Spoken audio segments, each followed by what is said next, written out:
Quiero que dispongan su Biblia para considerar un mensaje que lo he titulado La hora de la prueba de la fe. La hora de la prueba de la fe.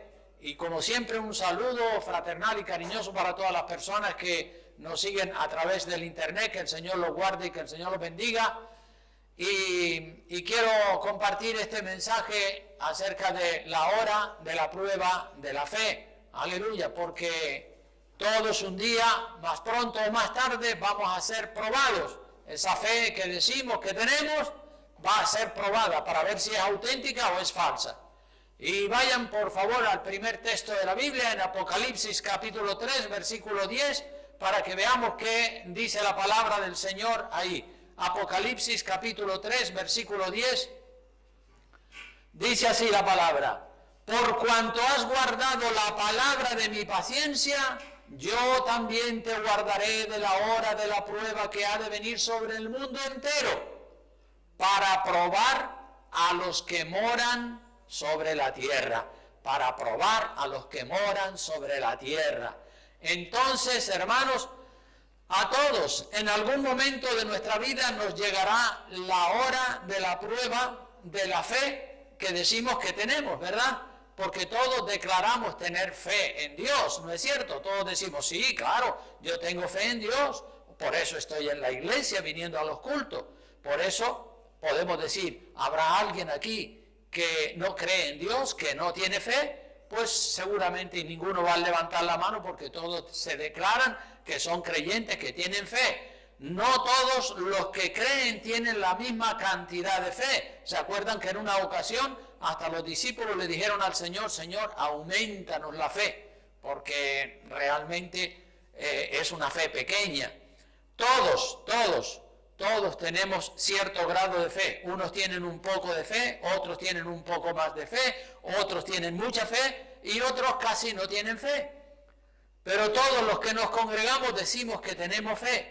Sabemos que la fe, hermanos, la fe se demuestra por las obras que como cristianos estamos llamados a hacer. En la epístola de Santiago, capítulo 2, versículo 17, dice así: así también la fe, si no tiene obras, ¿qué dice que es? Muerta en sí misma. Pero alguno dirá: tú tienes fe y yo tengo obras. Muéstrame tu fe sin tus obras y yo te mostraré mi fe por mis obras. ¿Verdad? Esa es la fe verdadera, la que se demuestra por las obras. Dice: ¿tú crees que Dios es uno? Bien haces. También los demonios creen y tiemblan. Los demonios tienen fe, creen que Dios existe y tiemblan ante la presencia de Dios. Pero no les sirve de nada creer que Dios existe. Así hay mucha gente hoy en día. Creen que Dios existe. No, sí, yo tengo fe. Creo que Dios existe. Mas quiere saber, hombre vano, que la fe sin obras, ¿cómo dice que es? Muerta. Hay algunos que tienen fe, pero es una fe muerta, porque esa fe carece de buenas obras. La verdadera fe se ve en las buenas obras que la persona hace. Si un cristiano o una cristiana no hace nada positivo, no hace nada de buenas obras, la fe que dice que tiene es una fe muerta.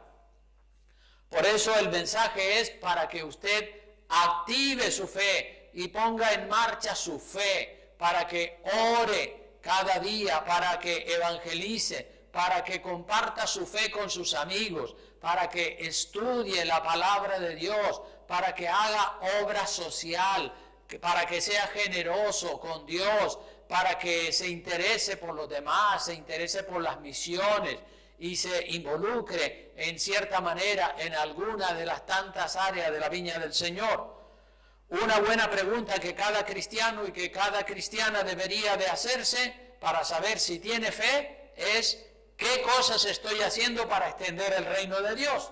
Si usted se pregunta a sí mismo: ¿qué cosas estoy haciendo yo para extender el reino de Dios? Pues la respuesta es inmediata. El Espíritu le va a decir: pues estás haciendo esto, aquello y lo otro, o no estás haciendo nada, por tanto tienes una fe muerta. En las buenas obras es donde está la verdadera fe, en la acción. Nuestra fe, dice la palabra de Dios, que será sometida a la prueba para que se vea si era una fe verdadera o era una fe muerta. Todas las personas que dicen que tienen fe deben esperar que esa fe va a ser un día, más pronto o más tarde, va a ser probada, porque la prueba es lo que manifiesta si la fe era verdadera o era una fe falsa. Vea lo que dice Primera de Pedro capítulo 1 versículo 7. Allí dice, para que sometida a prueba vuestra fe. ¿Y cómo dice que es la fe de preciosa? Mucho más preciosa que ¿qué cosa? Que el oro. El cual, el oro, aunque perecedero, ¿qué se hace con él? Se prueba con fuego, sea hallada en alabanza, gloria, honra cuando sea manifestado Jesucristo. El fuego, hermanos, prueba el oro. El fuego puede derretir el oro, pero no lo puede consumir. Sí lo puede derretir, ¿verdad? Pero no lo puede consumir como consumiría, por ejemplo, la paja, la madera o cualquier otro material combustible. En todo caso, el fuego lo único que hace al oro es purificarlo y limpiarlo. El fuego lo único que le hace al oro cuando es extraído de la mina es purificarlo de impurezas. Las pruebas de fe nos van a venir a todos nosotros, a unos de una manera y a otros de otra manera diferente. Las pruebas cuando son aceptadas y cuando son superadas por la persona, purifican la fe. Las pruebas purifican nuestra fe, así como el fuego derrite el oro y lo limpia de impurezas, sale el oro líquido por un lado y por el otro lado las impurezas y la carbonilla. La fe también, la prueba de la fe nos derrite a nosotros y salen de nosotros los vicios, los pecados, las malas costumbres, los malos hábitos. Es el mismo proceso, pero en el oro es un proceso material con fuego real, y en nuestras vidas es un proceso espiritual con el fuego de la prueba a la que somos sometidos. El oro, cuando es extraído de la tierra, viene mezclado con impurezas de otros minerales y tiene que ser pasado por el fuego para que quede limpio de impurezas, porque el oro mezclado con las impurezas que trae al ser extraído de las minas, pues no está purificado.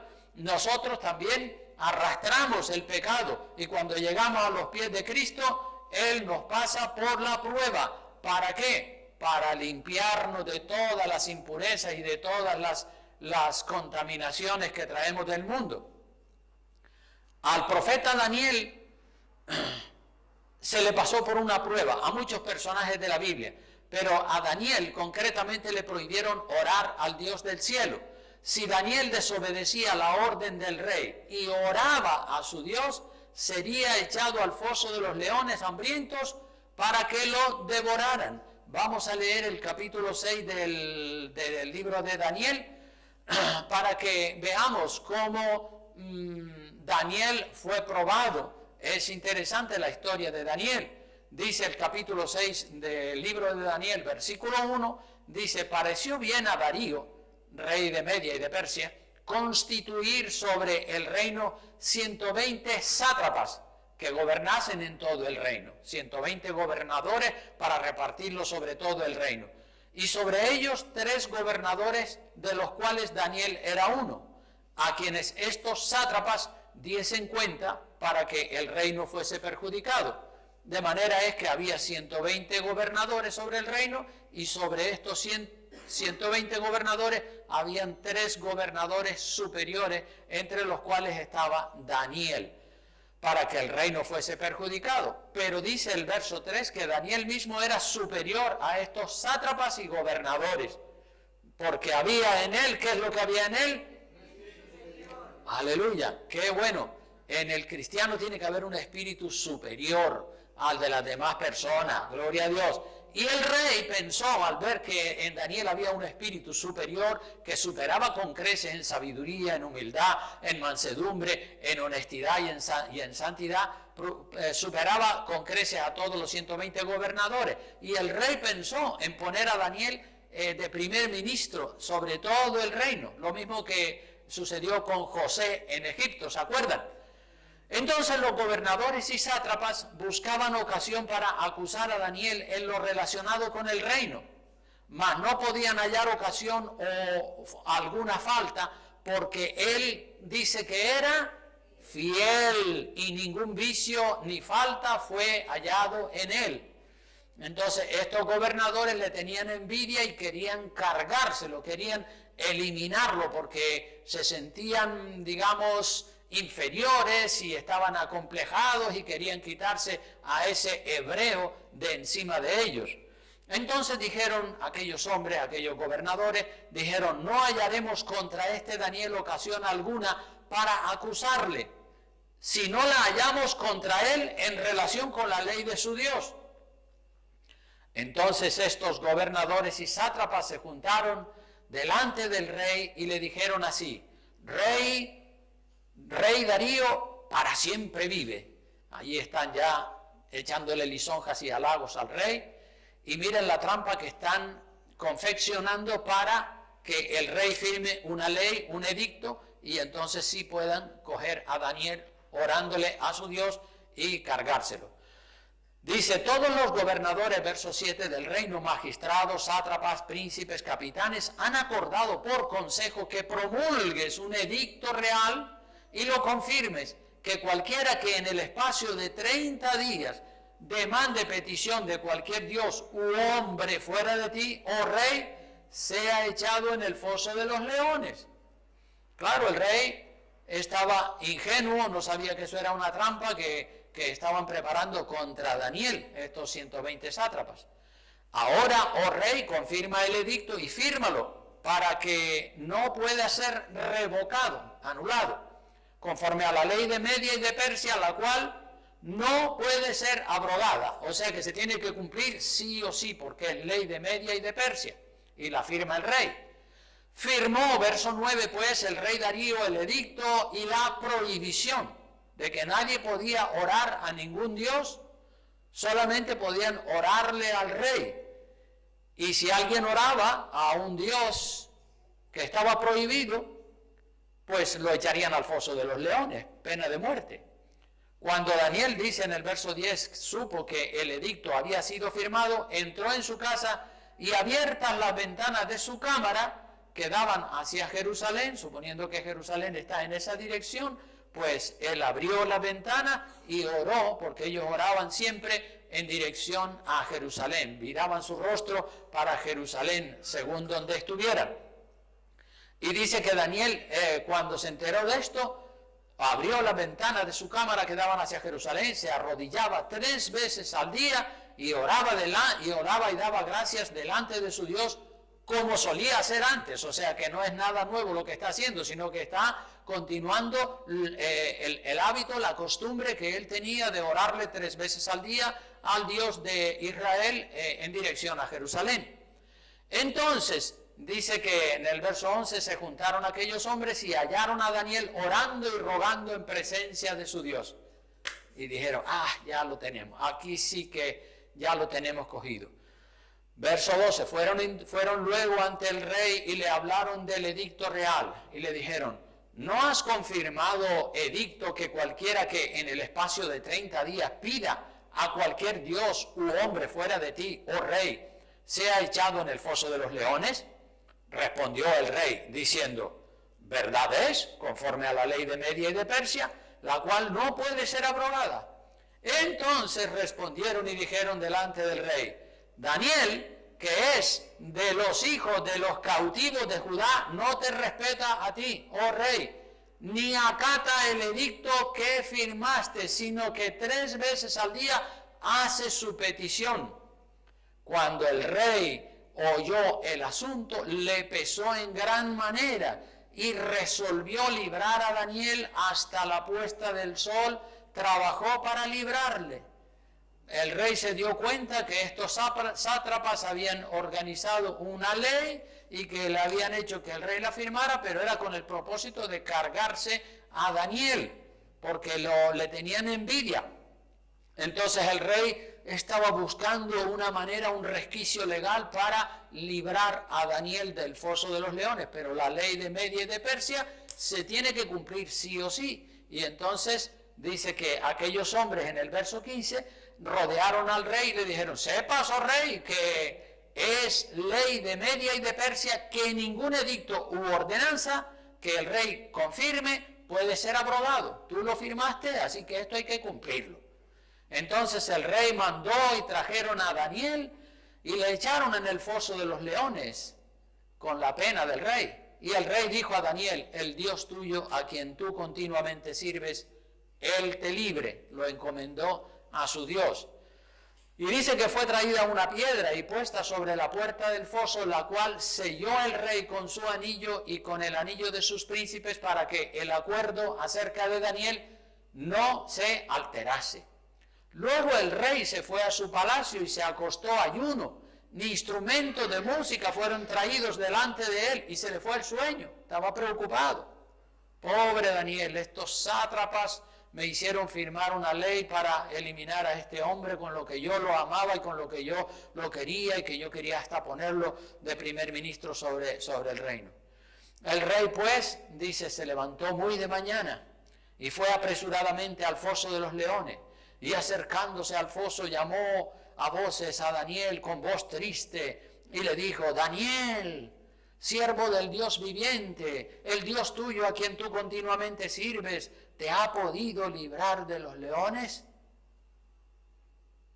Entonces Daniel respondió al rey: oh rey, vive para siempre. Mi Dios envió su ángel, el cual cerró la boca de los leones para que no me hiciesen daño, porque ante él fui hallado inocente, y aún delante de ti, oh rey, yo no he hecho nada malo. Entonces se alegró el rey en gran manera a causa de él, y mandó a sacar a Daniel del foso, y fue Daniel sacado del foso, y ninguna lesión se halló en él, ni siquiera un mordisco pequeño, porque había confiado en su Dios. Aleluya, qué fe la de Daniel, qué prueba tan grande esta, ¿verdad? Él prefirió morir si había que morir. Él estaba dispuesto a morir, pero él le iba a seguir orando a su Dios. La fe, la hora de la prueba de la fe, le vino a Daniel, y Daniel salió victorioso y triunfante de esta prueba.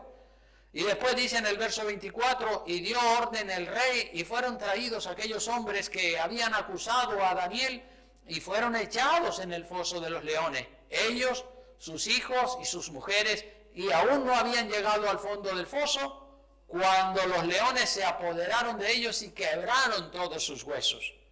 O sea que la trampa que estos sátrapas habían tendido a Daniel, resulta que fue la muerte de ellos, ¿verdad? Entonces el rey Darío escribió a todos los pueblos, naciones y lenguas que habitaban en toda la tierra: paz os sea multiplicada. De parte mía es puesta esta ordenanza, que en todo el dominio de mi reino todos teman y tiemblen ante la presencia de ¿quién? Del Dios de Daniel, porque Él es Dios viviente, aleluya, y permanece por todos los siglos, y su reino no será jamás destruido, y su dominio perdurará hasta el fin. Gloria a Dios, como un rey pagano exalta el nombre del Dios de Abraham, de Isaac y de Jacob.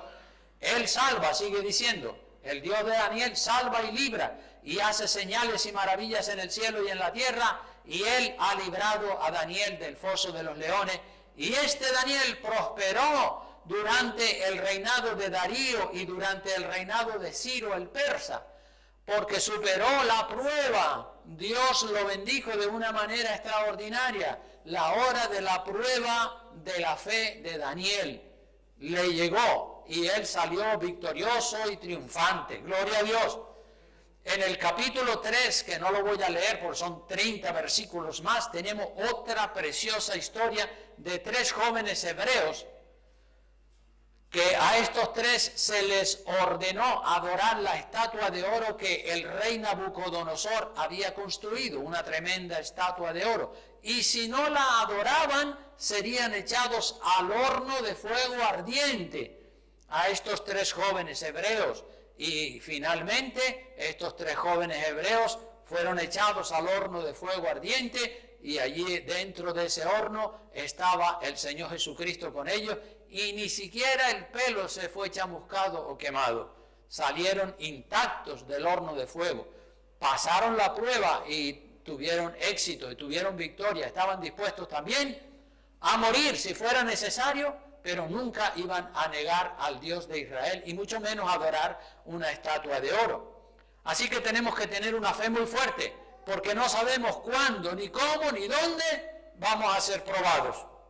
Todos vamos a ser probados, porque todos decimos que tenemos fe, y si tenemos fe, vamos a ser probados. Hoy en día hay muchos cristianos y cristianas que están muriendo por su fe en los países musulmanes, en los países donde hay dictaduras y regímenes dictatoriales que persiguen a los cristianos, los meten en la cárcel, los torturan, les violan las mujeres, los discriminan, los persiguen a muerte y los pobres cristianos tienen que estar huyendo para salvar sus vidas. Hay pruebas, muchos cristianos están pasando pruebas tremendas y están teniendo victoria. Otros, al tener una prueba, pues se vienen abajo y se derrumban porque no han tenido la fe suficiente, no han estado lo suficientemente fuertes en el Señor.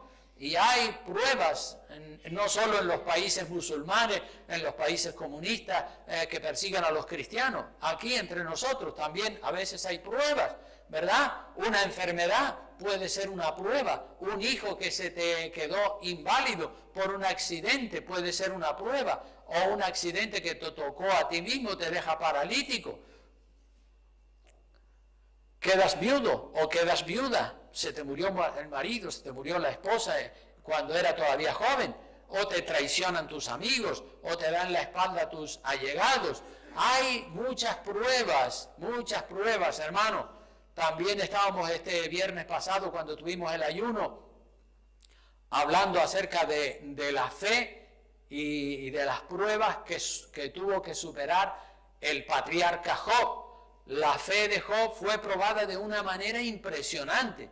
Todos conocemos la historia de Job, ¿verdad? Que perdió todos sus bienes, todos sus hijos, sus hijas, perdió la salud que tenía porque le entró una sarna desde la coronilla del pie hasta la planta de la planta del pie hasta la coronilla de la cabeza y perdió todo lo que tenía. Y lo último que perdió fue la estima de su esposa. Se suponía que su esposa tenía que tener compasión de él, pues hasta eso lo perdió también, porque la esposa cuando vio que no salía de una prueba tras otra, le dijo: ¿todavía sigues creyendo en Dios? Maldice a Dios, hombre, maldice a Dios ya de una vez y muérete. Imagínese, hermanos, que Dios permita algunas pruebas dolorosas sobre su vida. ¿Qué hará usted cuando está pasando por una prueba? A veces las pruebas vienen de repente, vienen sin aviso previo, cuando uno menos se lo espera. Jesucristo, todos sabemos que tenía multitudes de personas que le estaban siguiendo, ¿verdad? Seguir a Jesucristo era una novedad, eso era un espectáculo. Ver los cojos caminando, los mudos hablando, los ciegos recuperando la vista, la multiplicación de los panes. Bueno, tantos milagros que el Señor Jesucristo hacía, pero la gran mayoría de sus seguidores no creían, o lo que tenían era una fe muerta. Estaban siguiendo a Jesucristo más por el espectáculo y por lo sobrenatural de su ministerio que por amor a Él. Cuando Cristo se presenta en el Evangelio según San Juan, cuando Cristo se presenta como el pan vivo que descendió del cielo y comienza a invitar a la gente que coman de Él, que vivan como Él, que hagan como Él hace, que practiquen el cristianismo que Él está enseñando. Entonces la gente ya vieron que eso se le hacía cuesta arriba, ya esas enseñanzas de Jesucristo que eran radicales y que exigían compromiso por parte de la gente se bloquearon y le dieron la espalda al Señor y dejaron de seguir al Señor. Mira lo que dice Juan capítulo 6, versículos 66 al 69. Juan capítulo 6, versículo 66 al 69, ahí vemos que la gente empieza a darle la espalda al Señor Jesucristo. Dice: desde entonces, verso 66 del capítulo 6, muchos de sus discípulos volvieron atrás y ya no andaban con Él. le dieron la espalda al Señor Jesucristo. Eso fue una prueba para Jesucristo, pero también fue una prueba para la misma gente que decían tener fe. Cuando el Señor empieza a decir verdades cardinales como castillo, la gente dice, uy, esto no lo podemos recibir, esto es demasiado fuerte para nosotros. Y comenzaron a darle la espalda. En el verso 67 dijo entonces Jesús a sus 12, ¿queréis acaso iros también vosotros? ¿Por qué es que el Señor le hace esa pregunta a los discípulos, a los 12? Porque la gran multitud le habían dado ya la espalda a Jesucristo. Y los discípulos se quedaron patinando, se quedaron titubeando y diciendo, ay, todo el mundo lo está dejando solo, y ahora, ¿y nosotros qué vamos a hacer? ¿Los vamos a seguir o le vamos a dar la espalda también? Por eso el Señor le hace la pregunta a ellos. El Señor va de frente, el Señor va directo a las personas, directo a la mente, directo al corazón. Dijo entonces a sus discípulos, ¿queréis acaso iros también vosotros? ¿Ustedes también están tentados a darme la espalda? Y ahí salta el intrépido Simón Pedro. Señor, ¿a quién iremos? Tú tienes palabras de vida eterna. Gloria a Dios por hombres así como Pedro, ¿verdad? Determinado, decidido a seguir al Señor. Dice, ¿qué? ¿A dónde vamos a ir?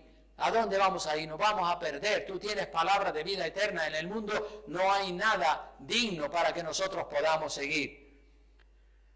Y nosotros, dice Pedro, hemos creído y conocemos que tú eres el Cristo, el Hijo del Dios viviente, así que te vamos a seguir. Gloria a Dios. Predicar la sana doctrina, hermanos, es motivo para que la gente nos den la espalda. Repito, predicar la sana doctrina, el evangelio completo, eso es razón, motivo para que la gente nos dé la espalda a nosotros. La sana doctrina incluye compromiso. La sana doctrina incluye responsabilidad, entrega, santidad, cambios a mejor. Y si la persona no está dispuesta a pagar ese precio, a mejorar, a cambiar, a avanzar, a coger responsabilidad, pues entonces comienza a retroceder. Pero cuando hay una fe verdadera en la palabra de Dios, la gente creen, maduran, no se escandalizan por nada, por cualquier tontería. Ustedes y yo sabemos que hace como 10 años atrás comenzamos a predicar aquí en esta iglesia el uso del velo en la cabeza de la mujer para orar y profetizar. También hablamos de la decencia y empezamos a predicar un evangelio más radical, un evangelio de más compromiso, un evangelio de entrega, y eso fue una prueba de fe para mucha gente que lo que querían era un evangelio light, un evangelio fácil. No superaron la prueba, en lugar de decir, gloria a Dios, estamos creciendo, estamos madurando, estamos avanzando, estamos descubriendo cosas que estaban ahí reveladas en la Escritura y no las estábamos poniendo en práctica. Pues no, en lugar de hacer eso, se fueron de nuestra iglesia y se fueron a iglesias más liberales, a iglesias permisivas con el pecado, con el modernismo, iglesias light, y allí se quedaron y en lugar de avanzar hacia lo mejor, retrocedieron como los cangrejos hacia lo peor. Entonces muchas son las personas que dicen tener fe, pero a la hora de la prueba claudican y se apartan de la sana doctrina. No quieren las leyes de Dios. Las leyes de Dios requieren esfuerzo, compromiso, pero la gente solamente va buscando un cristianismo suave, un cristianismo dulce, agradable a la carne, un cristianismo sin responsabilidad, un cristianismo sin compromiso. Son como los católicos. Los católicos, todos ellos a sí mismos se llaman cristianos y dicen que son cristianos, se llenan la boca con eso, pero no tienen compromiso ninguno, no tienen compromiso prácticamente nada. Lo único que ellos quieren es la ceremonia, y cuando llega el nacimiento del bebé, lo que quieren es ir a la iglesia católica y que el cura le eche un chorrito de agua por encima, y la fotografía y todo eso, y después la primera comunión, el matrimonio, y esas 3, 4, 5 ocasiones, ritos, es en los que los católicos quieren ir a la iglesia solamente para cumplir el rito, pero practicar el cristianismo no quieren. Y hermanos, las pruebas provienen de Dios. Las pruebas son con el propósito de hacerte madurar en la fe, de hacer de ti un gigante espiritual, de demostrar ante el mundo de los espíritus de Dios y de los espíritus del infierno, demostrar que eres un cristiano auténtico, no un falso cristiano. El diablo, ya saben ustedes, que acusaba a Job de servirle a Dios por las bendiciones que Dios le daba. Y eso era lo que el argumento del diablo. Claro, Job te sirve porque como tú le has dado riquezas, oro, plata, siervo, ganado en abundancia, una familia preciosa, por eso te sirve. Pero quítale todo eso y verás, en otras palabras, que el diablo lo que quiere era arruinar la vida de Job, porque según el argumento del diablo, si la vida de Job es arruinada, él maldecirá a Dios.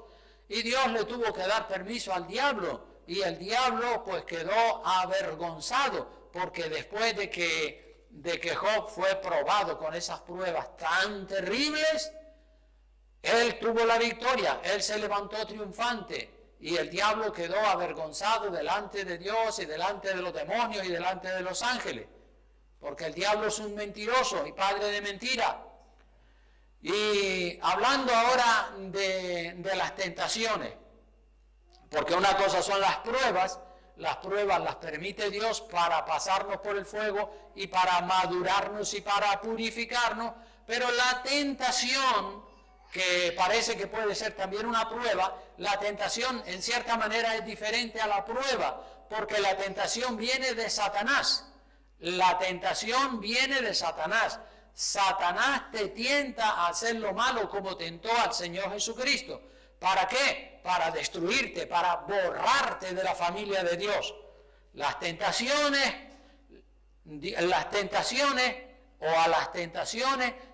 le pone un freno para que el diablo no se pase de la raya tentándote más de la cuenta. Vea lo que dice 1 Corintios capítulo 10, versículo 12 al 14. En cuanto a las tentaciones, Dios le pone un freno al diablo y le dice, vale, lo puedes tentar hasta cierto punto, pero de ahí no te pases.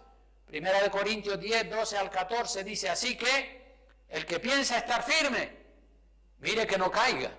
Y compartía yo esta mañana un testimonio de una prédica que escuché precisamente anoche al pastor David Wilkerson, que es un gran predicador, ya murió. El pastor David Wilkerson fue el fundador del ministerio Teen Challenge, que era un centro de rehabilitación para toxicómanos y para drogadictos, y él tuvo mucho éxito rehabilitando toxicómanos y drogadictos en los Estados Unidos. Y él contaba en su prédica que uno de los pastores que estaba asociado con él, que era un buen hombre de Dios, que estaba siendo usado de una manera extraordinaria y ganando muchas almas y haciendo una obra preciosa, dice que un día la esposa de este predicador vino al pastor Wilkerson y le dijo, mire pastor, estoy notando que mi marido está fatal y que mi marido está muy mal. Y entonces el pastor David Wilkerson, como supervisor de este otro pastor, pues llamó a ese pastor y le preguntó qué es lo que le pasaba, que cómo estaba su vida y tal. Y este pastor confesó al pastor David Wilkerson que estaba enganchado a la pornografía. Y el pastor David Wilkerson oraba por él y le decía, hombre, vamos a orar por ti, el Señor te ama, renuncia a la pornografía y verás que tú vuelves a levantarte en el poder del Espíritu. Y ahí estaba aconsejándolo activa y por activa y por pasiva, aconsejándolo, pero este predicador le dijo, no puedo, eso es más fuerte que yo, la pornografía es más fuerte que yo y yo no quiero, y se apartó de los caminos del Señor, se divorció de su esposa, este pastor, y luego se juntó con una bruja y se casó con esta bruja. Imagínense ustedes, un pastor que estaba siendo usado por Dios. Por eso este verso 12 de 1 Corintios 10. Así que el que piensa estar firme, porque muchas veces uno piensa, no, yo estoy firme, a mí me pueden venir las pruebas que quieran venirme, que yo no me voy a venir abajo. Pero tenga cuidado, el que piensa que está firme, mire que no caiga. Y lo que decía yo en el verso 13, no os ha sobrevenido ninguna tentación que no sea humana. Todas las tentaciones son humanas, pero fiel es Dios, que no os dejará ser tentados, ¿qué dice? Más de lo que podéis resistir. Dios sabe hasta dónde llega tu capacidad de resistencia. Y le pone un tope al diablo y le dice, sí, puedes tentarlo, pero de aquí no te pases, porque el diablo suele pasarse de la raya. Y el Señor le pone un tope ahí y le dice, sino que el Señor dará también, juntamente con la tentación, la salida para que podáis soportar. O sea que el Señor abre una vía de escape para que las personas, al ser tentadas, puedan encontrar una salida. Así que todas las tentaciones son humanas y tenemos la capacidad de vencerlas. El que no vence la tentación es porque no la quiere vencer. Repito, el que no vence la tentación es porque no la quiere vencer, no porque no tenga fuerza. Fuerzas tiene, y si no tiene la suficiente, le puede orar a Dios y decirle, Dios mío, quiero vencer, pero me faltan fuerzas. Si tú me ayudas, entonces con las fuerzas mías y con las tuyas, yo saldré adelante. La persona que se lo propone sale adelante. Así que las tentaciones van a venir y nosotros, si de verdad queremos vencerlas, podemos. Ahora, si no queremos, es otra cosa, como le pasaba a este pastor, que era un discípulo del pastor David Wilkerson. Él no quería ya cayó tan profundo en el mundo de la pornografía que ya se quedó atrapado ahí. Y aunque el pastor David Wilkerson le ofrecía ayuda y el Espíritu Santo también le ofrece ayuda, pero si él no la quiere recibir, pues ahí se queda y se va para el infierno. Así que, hermano, tentaciones hay millones y las hay para todos los gustos. Las hay para los hombres, las hay para las mujeres, las hay para los niños, las hay para los jóvenes. El diablo sabe cuál es la debilidad de cada persona y le ofrece una tentación a la medida. Un traje a la medida, una tentación a la medida. Pero la palabra de Dios dice, todo lo puedo en Cristo, que me fortalece, ¿verdad? El hombre y la mujer de Dios que tiene fe, se agarra fuertemente del Señor y vence la tentación. Amén. Gloria a Dios. Dice el Evangelio según San Lucas, ya voy terminando, en el capítulo 22, versículo 28 al 30, dice, pero vosotros, le dice el Señor a los discípulos, a los apóstoles, a los 12, pero vosotros sois los que habéis, ¿qué? Permanecido conmigo en mis pruebas. Todos los demás le dieron la espalda, pero los apóstoles siguieron al Señor Jesucristo. Y el Señor dice, ustedes han estado conmigo en mis pruebas. Cuando todo el mundo me estaba dando la espalda, ustedes se quedaron aquí a mi lado. Vosotros sois los que habéis permanecido conmigo en mis pruebas. Y eso tiene recompensa. Amén. Yo pues, ahí está la recompensa en el verso 29. Yo pues os asigno un reino como mi Padre me lo asignó a mí, para que comáis y bebáis a mi mesa en mi reino y os sentéis en tronos. ¡Qué privilegio! Juzgando a las 12 tribus de Israel. Tremendo privilegio el que el Señor le da a los 12 discípulos, porque ellos habían permanecido con Cristo en sus pruebas. En las pruebas de fe tenemos que estar con Cristo, porque vamos a recibir una tremenda recompensa. Cuando guardamos la palabra de la paciencia del Señor, como leímos en Apocalipsis 3:10, la palabra de mi paciencia, por cuanto has guardado la palabra de mi paciencia, yo también te guardaré de la prueba que ha de venir sobre los habitantes de toda la tierra. Así que guardemos la paciencia, guardemos con paciencia la palabra de Dios para que cuando venga la prueba podamos salir triunfantes en medio de las dificultades. El Señor nos guardará de la hora de la prueba que vendrá sobre todas las personas. Y termino ya leyendo Apocalipsis capítulo 2, versículo 10. Apocalipsis capítulo 2, versículo 10, donde el Señor le dice a la iglesia de Esmirna que van a pasar por una prueba. Le dice así, Apocalipsis 2:10, dice, no temas en nada lo que vas a padecer. He aquí, el diablo echará a algunos de vosotros en la cárcel, para que seáis probados. Y tendréis tribulación por 10 días. ¿Y qué más le dice todo junto?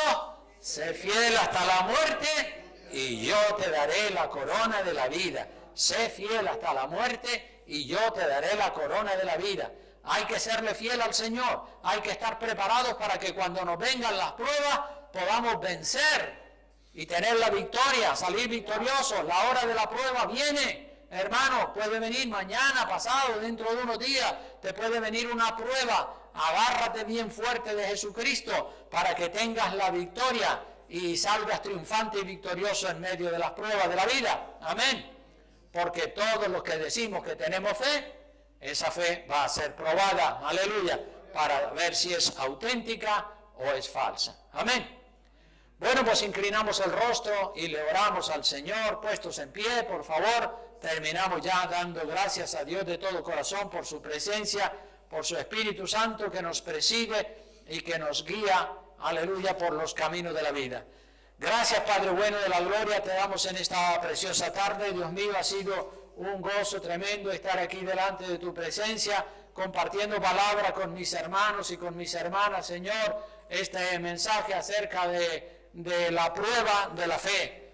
Todos, Dios mío, declaramos tener fe y sabemos, Señor mi Dios, que nuestra fe va a ser probada. La de algunos ya ha sido probada, Señor, la de otros va a ser probada y esperamos que todos, Dios mío, puedan salir triunfantes y victoriosos cuando vengan las pruebas de fe, Señor, porque a todos nos tocarán diversas pruebas, Señor, y no queremos fallarte, Dios mío, queremos, como dice Apocalipsis 3:10, ser fiel hasta la muerte, y yo te daré la corona de la vida. Amén.